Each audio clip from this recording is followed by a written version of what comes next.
नमस्कार श्रोता मित्र, वेद पाठशाला की अगली कक्षा में आपका स्वागत है। मित्र, कक्षा का अध्ययन वो सर्वेक्षण है जिसमें हम संपूर्ण पवित्र शास्त्र का परिचय देते हैं। हमने पुराने नियम का परिचय दिया और इन दिनों में नए नियम का सर्वेक्षण कर रहे हैं। इसमें हमने चारों सुसमाचार का सर्वेक्षण किया और अब हम प्रेरितों के काम नामक पुस्तक का अध्ययन कर रहे हैं। यह पुस्तक प्रारंभिक कलीसिया के इतिहास का वृतांत है, जिसका शीर्षक है प्रेरितों के कामों का वर्णन। यह शीर्षक इस पुस्तक के लेखक द्वारा नहीं दिया गया है, परंतु यह अनुवादकों द्वारा दिया गया है। पिछले चरण में हम प्रेरितों के काम में से पवित्र आत्मा के कार्य पर विचार कर रहे थे। इसके साथ साथ हम पुनर्जीवित प्रभु यीशु मसीह के कार्य पर भी ध्यान कर रहे थे। यह भी इस पुस्तक का एक अच्छा शीर्षक है, क्योंकि प्रेरित जो कार्य करते थे वे पवित्र आत्मा की सहायता से अर्थात पुनर्जीवित प्रभु यीशु मसीह की सहायता से कार्य किया करते थे। मृतकों में से जी उठा हुआ यीशु प्रेरितों में होकर कार्य करता था और इसलिए प्रेरित उन आश्चर्य कर्मों को कर सकते थे। इस प्रकार इसका शीर्षक पुनर्जीवित प्रभु यीशु के कार्य भी हो सकता है। अगला शीर्षक पिंतेकुस्त का नमूना भी हो सकता है। मैं सोचता हूं कि इस पुस्तक का यह एक अच्छा शीर्षक है। मुझे यह शीर्षक पसंद है क्योंकि हम उस सच्चाई से कभी भी अनभिज्ञ नहीं हो सकते कि यह पुस्तक पिंतेकुस्त का विषय है। पिछले चरण में हमने पिंतेकुस्त से संबंधित कलीसिया के उद्देश्यों पर विचार किए थे और पिंतेकुस्त का जो उद्देश्य है वो सुसमाचार के उन महान आदेशों को पूरा करना है। इसलिए उस पुस्तक का प्रारंभ हुआ। इसके साथ साथ ये जो महान आदेश है वो कलीसिया के उद्देश्यों को पूरा करना है। इस सच्चाई को हमें अपने मन में बनाए रखना है कि प्रेरितों के काम का दूसरा अध्याय जो पिंतेकुस्त का अध्याय है संपूर्ण प्रेरितों के कार्य में होकर चलता है और इसके द्वारा जीवित प्रभु यीशु के उस महान आदेश को पूरा किया जाता है। महान आदेश कहता है, जाओ और चेला बनाओ। यरूशलेम से प्रारंभ करो और फिर सारे यहूदिया और सामरिया में और पृथ्वी के छोर तक अर्थात सब लोगों में, सब जातियों में, सब तक जाकर चेला बनाओ और मेरे गवाह बनो। ध्यान करें कि जब उन्होंने यरूशलेम में चेला बनाना प्रारंभ किया तो पिंतेकुस्त का दिन था। फिर जब वे सामरिया की ओर गए तो वहां पर भी पिंतेकुस्त था। फिर जब वे संपूर्ण पृथ्वी में फैल गए, जिसे हम 10वें अध्याय में देखते हैं, तो पतरस कुरनेलियुस के घर में जाता है जो एक सूबेदार था। वहां पर भी पिंतेकुस्त था। फिर 19वें अध्याय में जब वे इफिसुस को गए जो एशिया में है, इस प्रकार वे पूरे पृथ्वी की छोर छोर तक जाने लगे और वहां पर भी पिंतेकुस्त था। सुसमाचार के प्रचार में हर एक स्थान पर उनके साथ पवित्र आत्मा साथ था। यीशु उनके साथ था। अभी जो यूरोप कहलाता है, जब वे वहां पर गए, जिसे हम 16वें अध्याय में देखते हैं, वहां पर भी ईश्वरीय कार्य उनके साथ था। पौलुस को एक अनुभव हुआ जिसे मकिदुनिया की बुलाहट कहते हैं या उसका दर्शन कहते हैं। जब वे उस महान आदेश को पूरा करने में लगे रहे, तब पवित्र आत्मा हमेशा उनके साथ रहा। यद्यपि क्लेश व सताव उन पर आया, फिर भी वे उस महान आदेश को पूरा करने में लगे रहे, क्योंकि प्रभु परमेश्वर उनके साथ था। 8वें अध्याय में सामरिया में पिंतेकुस्त का कार्य हुआ। इसे 10वें अध्याय, 16वें अध्याय और 19वें अध्याय में हम देख सकते हैं। श्रोता, इसी को मैं पिंतेकुस्त का नमूना कहता हूँ। जैसे आप प्रेरितों के कार्य को पढ़ते हैं, कभी भी पिंतेकुस्त के उस नमूने को न भूलें। पिछले चरण में हमने देखा कि चर्च की उत्पत्ति, उसके जन्म से संबंधित कुछ नमूने को देखा। 6वें अध्याय में हम आत्मिक वरदान जो व्यवहारिक है और आत्मिक वरदान जो पास्तरी है, उसके मध्य भिन्नता को भी देखा था। जो अपने आत्मिक वरदान के नमूने में पास्तरी है, उन्होंने उनसे कहा जो व्यवहारिक हैं। दूसरे शब्दों में मरियम ने मार्था से कहा, तुम कलीसिया के कार्य को देखो, परंतु हम अपने आप को प्रार्थना में निरंतर लगाएंगे और वचन की सेवा में लगाएंगे। मित्र, इस 6वें अध्याय के नमूने पर ध्यान करना बड़ी रोचक बात है। 7वें अध्याय में स्तिफनुस, जो प्रथम डीकन था, उसने व्यावहारिक सेवा किया और एक महान प्रचारक हो गया। 6वें अध्याय में भी आपको वैसा ही देखने को मिलेगा। अगला जो डीकन था वो फिलिपुस था, जो सामरिया में जाकर एक महान सुसमाचार प्रचारक बन गया। श्रोता, स्मरण रहे कि किसी भी समय जब आप ऐतिहासिक पुस्तकों को पढ़ते हैं, चाहे वो पुराने नियम में से हो या नए नियम में से हो, पौलुस प्रेरित ने हमसे पहले कुरिन्थियों के 10वें अध्याय के 11 पद में कहा है कि हम उदाहरण व चेतावनी को देखें, परंतु ये सब बातें जो उन पर पड़ी दृष्टांत की रीति पर थी और वे हमारी चेतावनी के लिए जो जगत के अंतिम समय में रहते हैं लिखी गई हैं। मित्र, प्रेरितों के काम नामक पुस्तक में हम कुछ अच्छे उदाहरण को पाते हैं।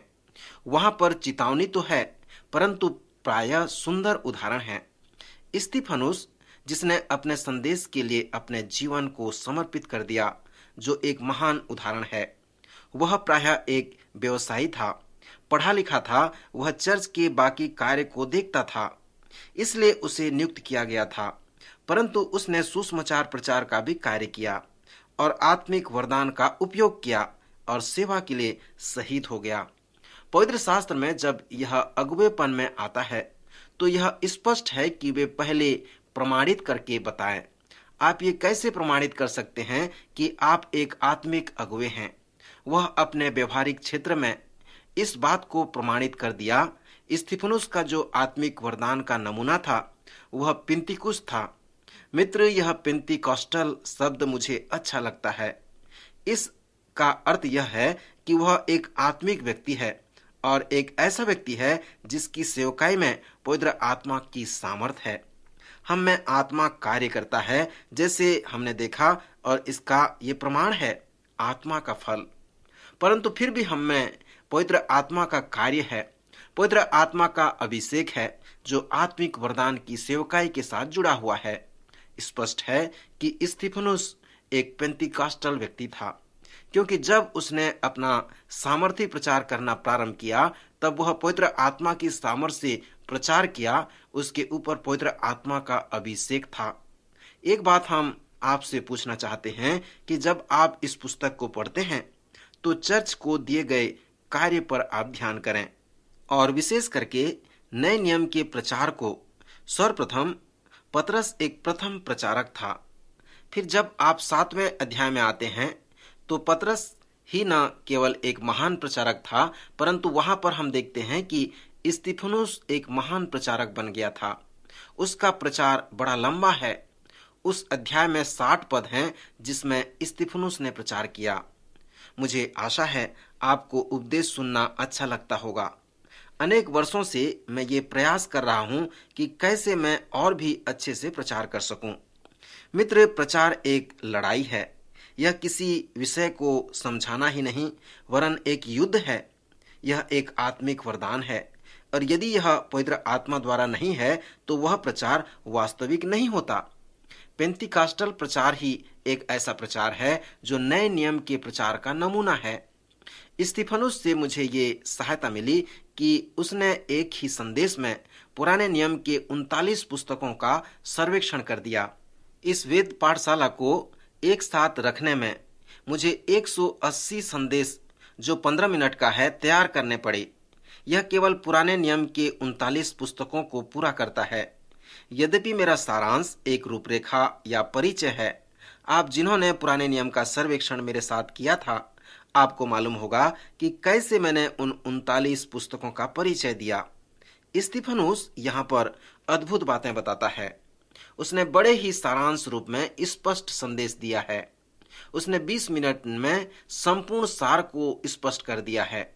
उसने इब्राहिम से प्रारंभ किया, फिर इसहाक को लाया, फिर याकूब के विषय में बताया। उसने यूसुफ की सेवकाई को बताया, मूसा, यहोशू, दाऊद और सुलेमान की सेवकाई व कार्य को बताया, और वह आगे बाबुल की बंधुआई होने तक बताया। फिर उसने संपूर्ण इब्रानी इतिहास को मात्र एक ही संदेश में बता दिया। श्रोता, स्तिफनुस के प्रचार का जो उद्देश्य था वो सुसमाचार प्रचार नहीं था, यद्यपि एक सुंदर संदेश है, जैसे हम देखते हैं। परंतु उसके संदेश का जो मुख्य उद्देश्य था कि उसने धार्मिक अगुवों को यह बताया कि उन्होंने परमेश्वर के अनुग्रह को तुच्छ जाना है, अस्वीकार कर दिया है और साथ ही साथ वे परमेश्वर के प्रेम को और उसके उद्धार को तज दिए हैं। वे सभी अच्छी बातों को जिसे परमेश्वर उनके साथ करना चाहता है अस्वीकार कर दिए हैं। सो उन्होंने अपने मसीहा को तुच्छ जाना है। जब स्तिफनुस के प्रचार को उन्होंने सुना तब वे उसे पथरवा करने लगे, क्योंकि उसने मसीह के आगमन का प्रचार करना प्रारंभ किया।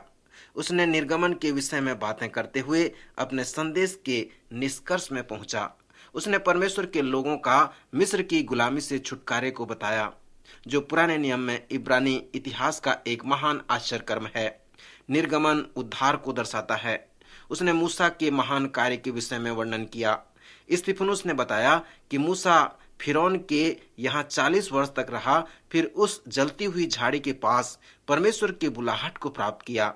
वहां पर लोगों को छुटकारा दिलाने के लिए उसने महान आदेश परमेश्वर की ओर से उसे दिया गया, ताकि वह परमेश्वर के लोगों को जो मिस्र की बंधुआई में हैं उन्हें वो छुड़ा सके।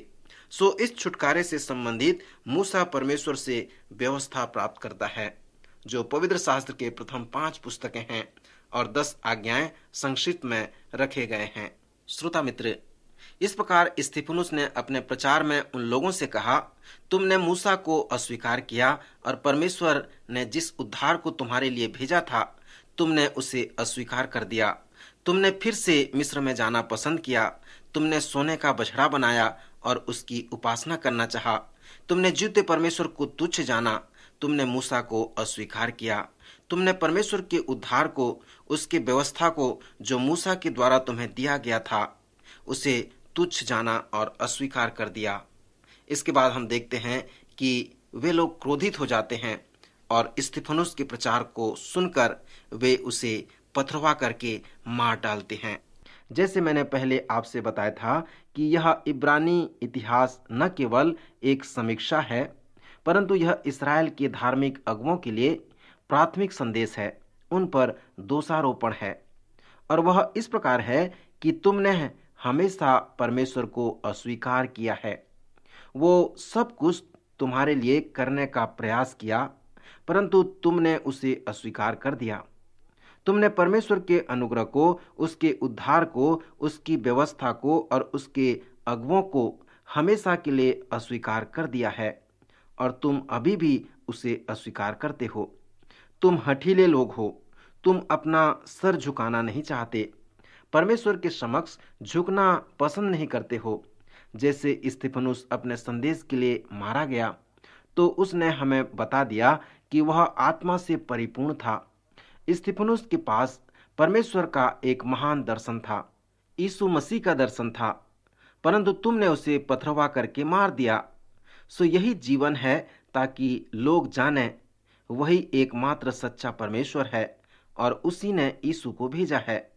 मैं स्तिफनुस के साथ उसे बदली करना चाहता हूं, क्योंकि उसके पास परमेश्वर और मसीह का दर्शन था, उसका अनुभव था। मैं इसलिए बदली करना चाहूंगा क्योंकि जीवन का सार यही है।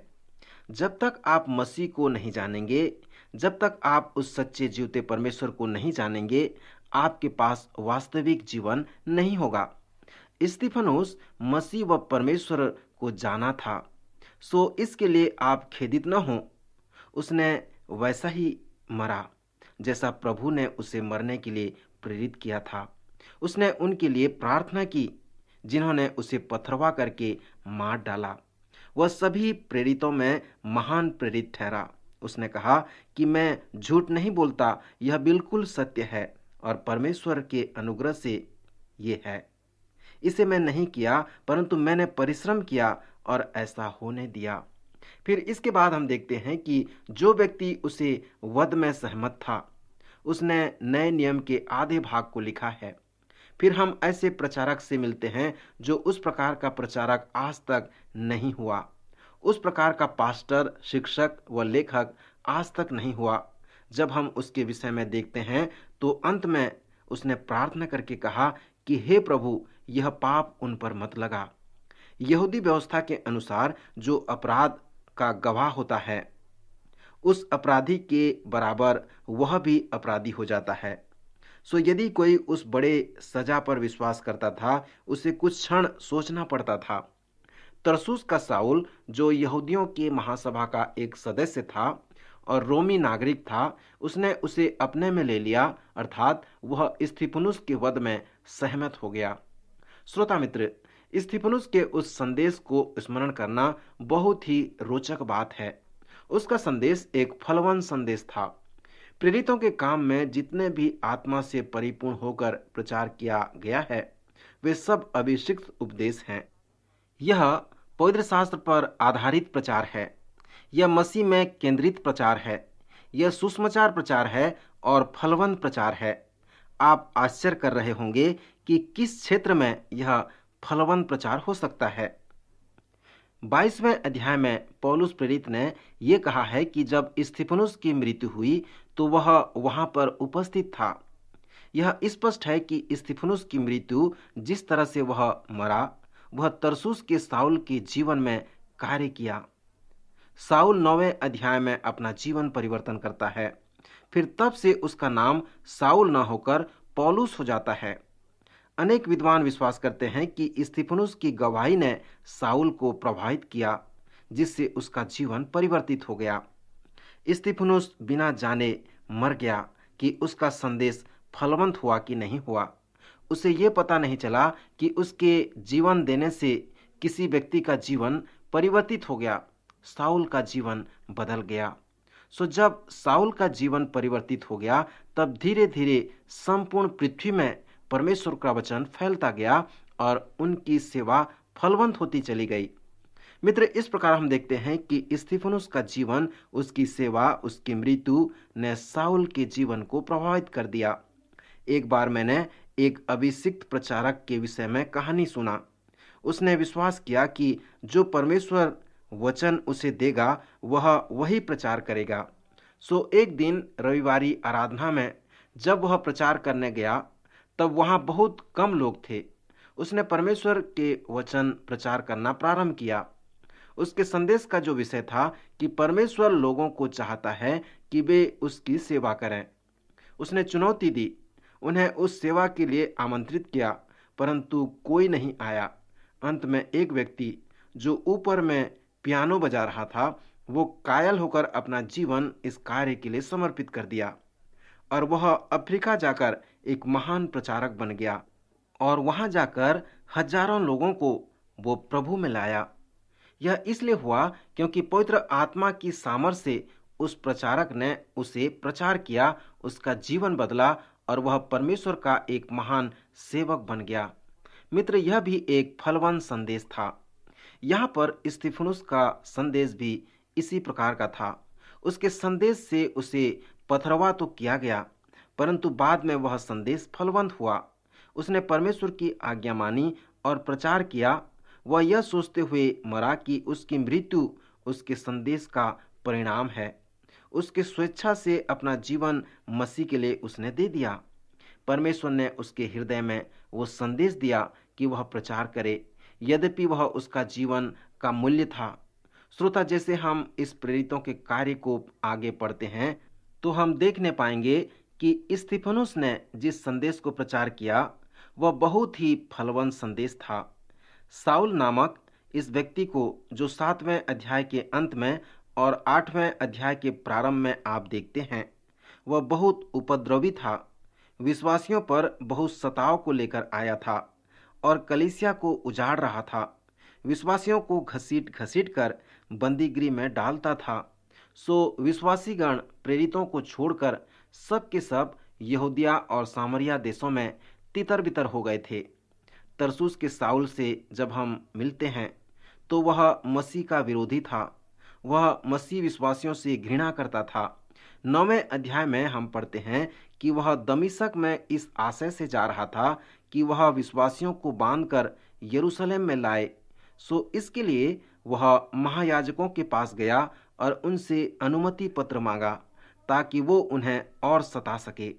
परंतु चलते चलते जब वह दमिश्क के निकट पहुंचा, तब वहां पर जीवित मसीह के साथ उसकी भेंट होती है और अद्भुत रूप से उसका जीवन परिवर्तित हो जाता है।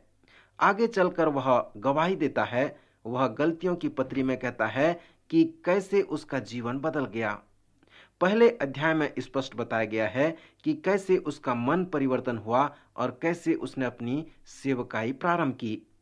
गलातियों की पत्री के प्रथम अध्याय में उसने कहा है कि जैसे ही उसका जीवन परिवर्तन हुआ, वह अरब को चला गया और लगभग वहां पर 3 वर्ष तक रहा। गलातियों के पहले अध्याय में वह कहता है कि उसने जीवित यीशु के साथ 3 वर्ष तक अरब के जंगल में समय बिताया। उसने कहा है कि मैंने जो कुछ भी पत्रियों में लिखी है उसे मसीह ने मुझे सिखाया है। इस प्रकार हम नए नियम के आधे भाग में उसके पत्रियों को देखते हैं। फिर पौलुस हमें कहता है कि 14 वर्ष के पश्चात वह यरूशलेम में जाता है और पहली बार वह प्रेरितों से मिलता है। मुझे आश्चर्य होता है कि वह उन्हें कैसे बताया होगा कि वह भी उनकी तरह मसीह का एक प्रेरित है।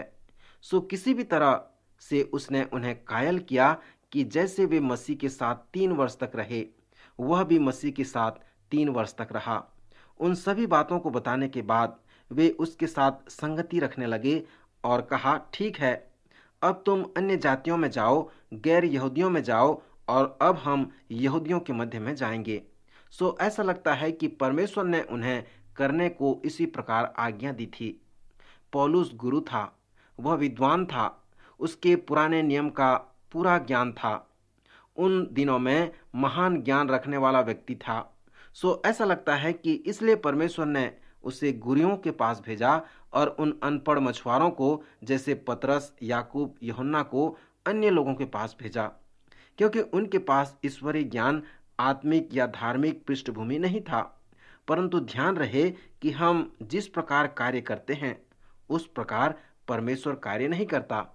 हम जॉन वेस्ली के विषय में पढ़ते हैं। उसके पास उच्च शिक्षा थी, साधारण लोग आनंद के साथ उसकी सुनते थे।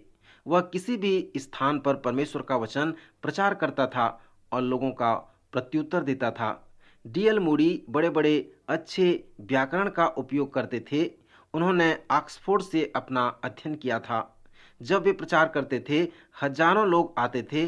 परमेश्वर जो है महान है, वह साधारण लोगों को असाधारण रूप से उपयोग करता है। परमेश्वर ने इस मन परिवर्तन करने वाले रब्बी को असभ्य, गंवारू और अशिक्षित लोगों के पास में भेजा और उन अशिक्षित प्रेरितों को गुरुओं के पास भेजा जो धार्मिक थे, पढ़े लिखे विद्वान थे। 7वें अध्याय के अंत में और 8वें 9वें अध्याय के प्रारंभ में हम उसके महत्वपूर्ण स्वभाव को देखते हैं। इस परिप्रेक्ष्य में आपको यह निर्णय करना होगा कि क्या नए नियम में पौलुस का जीवन एक महान चमत्कार है या फिर वह झूठा है या धोखेबाज है। इसका आप निर्णय करें। वही परमेश्वर जिसने तरसुस के शाऊल के जीवन को परिवर्तित कर दिया, यीशु जो घृणा करता था, उसका विरोधी था, सताने वाला था, शाऊल से पाउल बना दिया, एक महान प्रेरित बना दिया, वो परमेश्वर आपके जीवन को भी बदल सकता है। पौलुस के जीवन को पढ़ें और अपने आप से पूछें कि क्या आपने अपने जीवन को यीशु के हाथ में सौंप दिया है। कृपया अगले कार्यक्रम में अवश्य भाग लें, जिसमें हम फिर से पौलुस के स्वभाव व जीवन का अध्ययन करेंगे। कृपया हमें पत्र लिखें। आपके लिए हमारे पास कुछ महत्वपूर्ण पुस्तिका है जिसे हम आपके पत्र आने पर आपके पास भेज देंगे। प्रभु आज के वचन द्वारा आपको आशीष दे, आपकी सहायता करे।